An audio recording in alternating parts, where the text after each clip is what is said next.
Pengakuan pelajar SMK bunuh nenek, dikatain miskin tak diberi utang rokok. Masuk ke plastik Aku dong kalau ada pertama tuh nak beli rokok, tapi aku katik duit Nah terus aku ngomong, bude boleh ngutang tak? Ay kok ni ngutang-ngutang aja, miskin aja, tidak terbayar pula aja besok kan aja. Pembunuh wanita Parubaya yang ditemukan tewas bersimbah darah di Kecamatan Sukarami, Palembang ternyata masih pelajar SMK. Kapolsek Sukarami Kompol Alex Andrian mengatakan, pelaku ditangkap kurang lebih 4 jam setelah kejadian.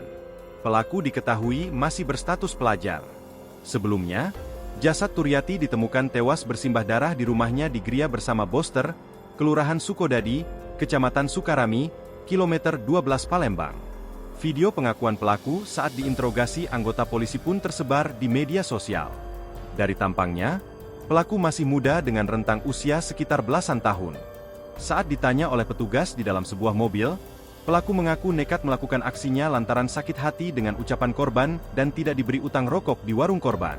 Setelah tidak diberi utang rokok, pelaku duduk di depan rumah korban, tapi ia mendengar korban masih berkata-kata yang membuatnya terpancing emosi. Pelaku tersulut emosi dan akhirnya masuk ke dalam rumah ketika korban berjalan hendak ke dapur, lalu pelaku mencekik korban hingga terjatuh dan pingsan. Ia panik ketika melihat korban yang tidak sadarkan diri.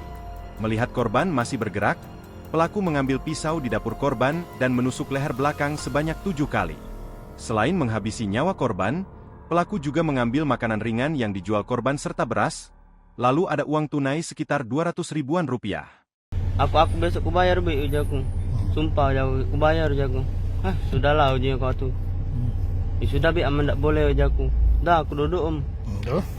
Tak lama tu ngoceh dia di dalam tu tak tahu ngoceh apa dia tu. Ngoceh siapa? Ngoceh aku dia tu.